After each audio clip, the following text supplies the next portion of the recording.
ಎಲ್ಲರಿಗೂ ಕೂಡ ನಮಸ್ಕಾರ.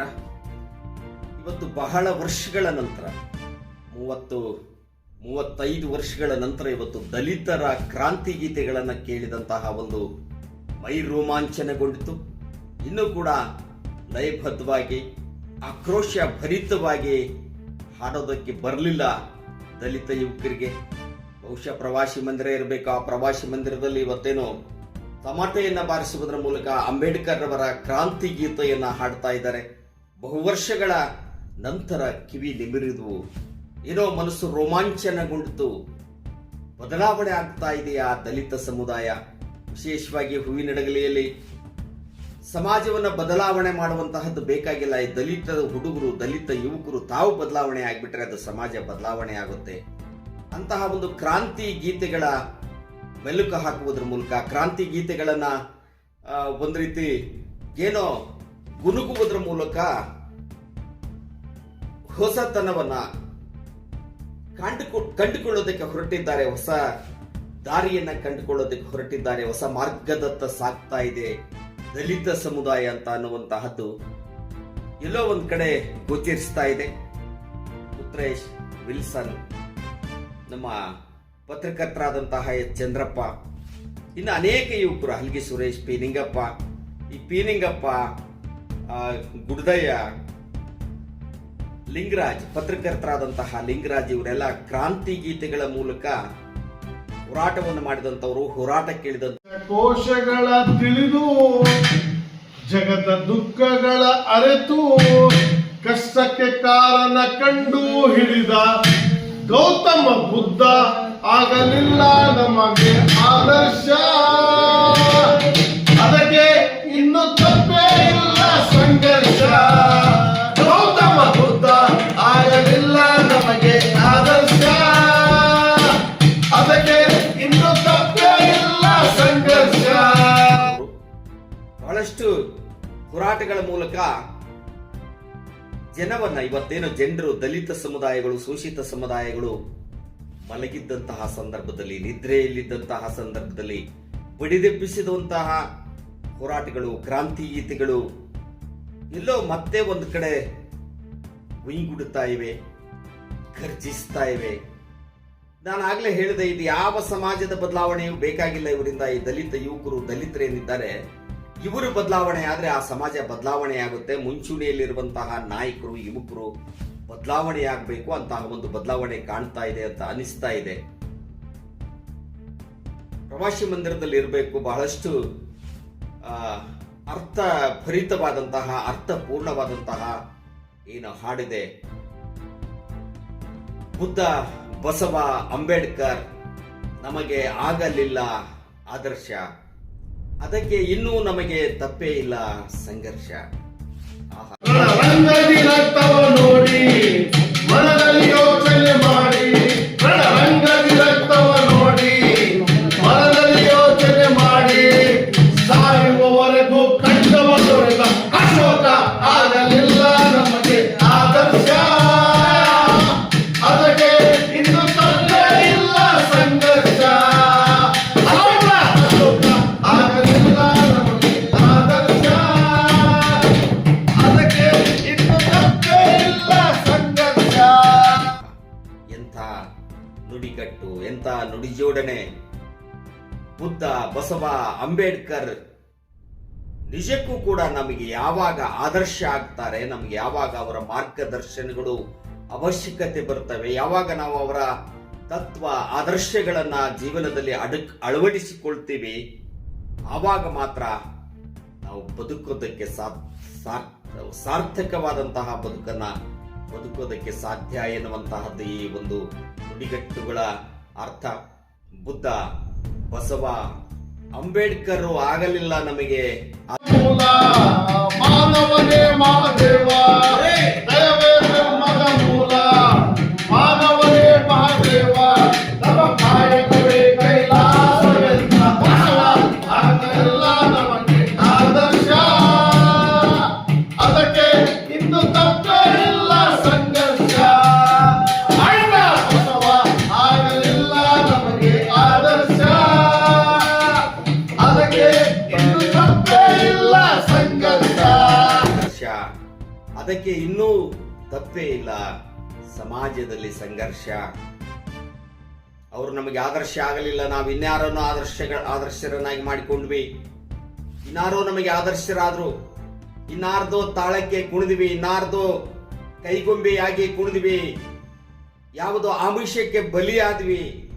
ಅದೆಲ್ಲವನ್ನ ಅರ್ಥ ಮಾಡಿಕೊಳ್ಳುವಂತಹ ಒಂದು ಜ್ಞಾನ, ಅಕ್ಷರ, ಸಮಾಜ ಪ್ರಜ್ಞೆ ಹುಟ್ಟಬೇಕು. ಅದು ಹುಟ್ಟುತ್ತಾ ಇದೆ, ಅನಿಸ್ತಾ ಇದೆ.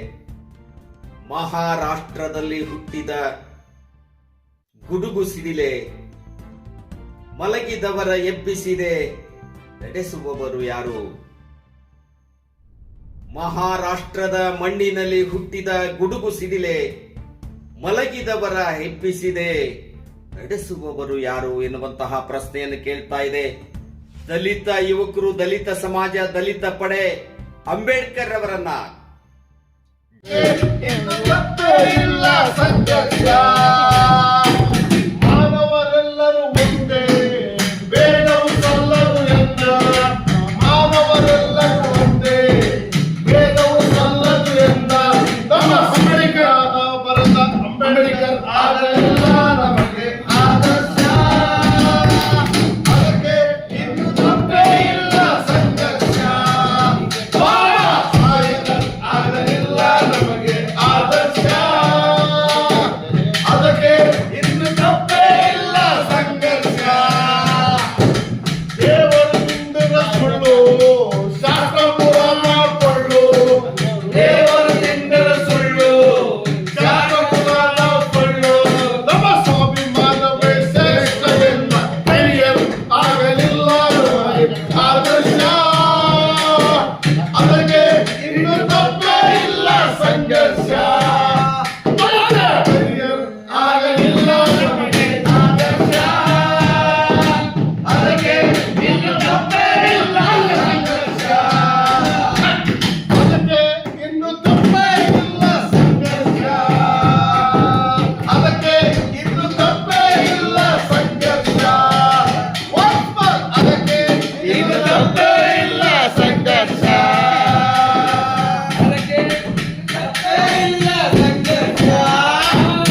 ಡಾಕ್ಟರ್ BR ಅಂಬೇಡ್ಕರ್ ಅವರನ್ನ ಪ್ರಶ್ನೆ ಮಾಡ್ತಾ ಇದೆ. ಮಲಗಿದ್ವಿ, ನಮಗೆ ಹೇಳೋದಕ್ಕಾಗ್ಲಿಲ್ಲ, ನಮಗೆ ಜೀವ ಇರಲಿಲ್ಲ, ನಿಸ್ಸಹಾಯಕರಾಗಿದ್ವಿ.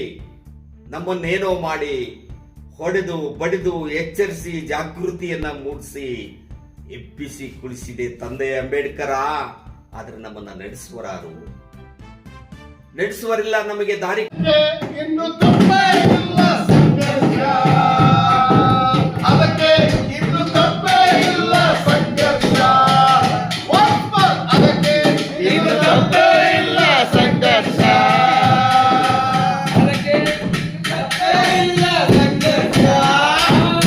ಕಾಣ್ತಾ ಇಲ್ಲ, ಎಬ್ಬಿಸಿ ಕುಳಿರಿಸಿ ನೀನು ಹೋಗಿಬಿಟ್ಟೆ. ಆದ್ರೆ ನಾವು ಅನಾಥರಾಗಿದ್ದೇವೆ. ಸಮಾಜ ಇನ್ನೂ ಕೂಡ ನಮಗೆ ಶೋಷಣೆ ಮಾಡ್ತಾ ಇದೆ, ನಮ್ಮನ್ನ ನುಂಗುತ್ತಾ ಇದೆ, ನಮ್ಮನ್ನ ತಿಂತಾ ಇದೆ, ಹರಿದು ತಿಂತಾ ಇದೆ. ಯಾರು ನಮಗೆ ದಾರಿ ತೋರಿಸುವಂತವರು? ಎಬ್ಬಿಸಿ ಕುಳಿರಿಸಿದೆ, ನಡೆಸುವರಿಲ್ಲ, ನಮಗೆ ದಾರಿ ಕಾಣ್ತಾ ಇಲ್ಲ ಅಂಬೇಡ್ಕರ ಎನ್ನುವಂತಹ ದಲಿತರ ನೋವಿನ ಕೂಗು, ಆಕ್ರೋಶ, ಒಡಲಾಳದ ಆಕ್ರೋಶ ಎಲ್ಲವೂ ಕೂಡ ಎಲ್ಲೋ ಮಾಯವಾಗಿಬಿಟ್ಟಿತ್ತು, ಎಲ್ಲೋ ಮರಚಿಕೆಯಾಗ್ಬಿಟ್ಟಿತ್ತು. ಮತ್ತೆ ಮಾನವರೆಲ್ಲರೂ ಒಂದೇ, ಬೇಡವು ಸಲ್ಲದು ಎಂದ. ಮಾನವರೆಲ್ಲರೂ ಒಂದೇ, ಬೇಡವು ಸಲ್ಲದು ಎಂದ. ನಮ್ಮ ಅಂಬೇಡ್ಕರ್ ಬರೆದ ಅಂಬೇಡ್ಕರ್ ಆಗಲಿಲ್ಲ ನಮಗೆ ಆದರ್ಶ. ಅದಕ್ಕೆ ಇನ್ನು ತಪ್ಪೇ ಇಲ್ಲ ಸಂಘರ್ಷ. ಆಗಲಿಲ್ಲ ನಮಗೆ ಆದರ್ಶ. ಅದಕ್ಕೆ ಇನ್ನು ತಪ್ಪೇ ಇಲ್ಲ ಸಂಘರ್ಷ.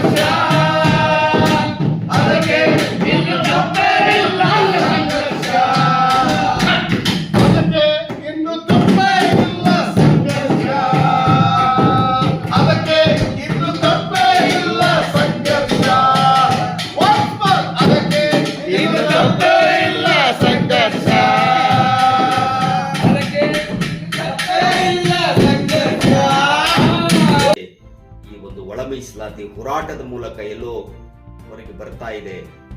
ಮತ್ತೆ ಹಳೆಯ ಪುಸ್ತಕಗಳನ್ನ ಏನು ನಮ್ಮ ದಲಿತ ಯುವಕರು ದಲಿತರು ಧೂಳು ಜಾಡಿಸಿ ಹೊರಗೆ ತೆಗೆದಿದ್ದಾರೆ.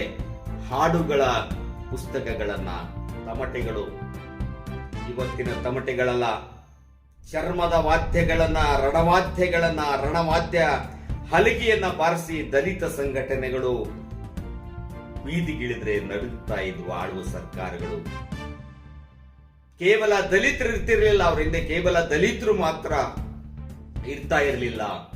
ಎಲ್ಲ ಪ್ರಗತಿಪರ ಸಂಘಟನೆಗಳು, ಚಿಂತಕರು, ಬರಹಗಾರರು, ಲೇಖಕರು, ಸಾಹಿತಿಗಳು ದಲಿತ ಸಂಘಟನೆಗಳಿಗೆ ಬೆಂಬಲಿಸ್ತಾ ಇದ್ರು, ದಲಿತರ ಉದ್ಧಾರಕ್ಕಾಗಿ ಶ್ರಮಿಸ್ತಾ ಇದ್ರು.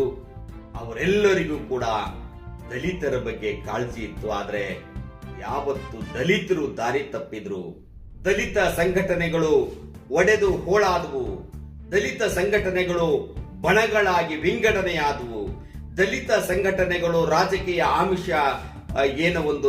ಆಮಿಷಕ್ಕೆ ಬಲಿಯಾದವು, ಅಧಿಕಾರಕ್ಕೆ ಬಲಿಯಾದವು.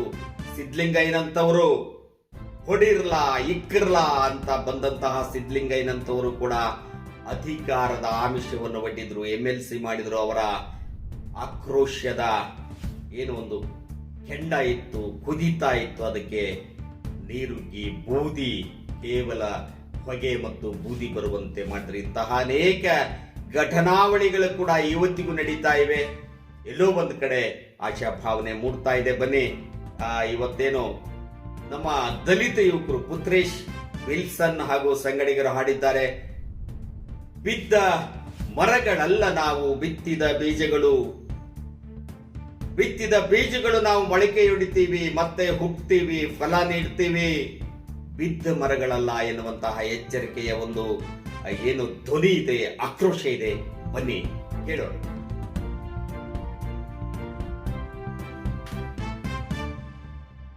ನಾವು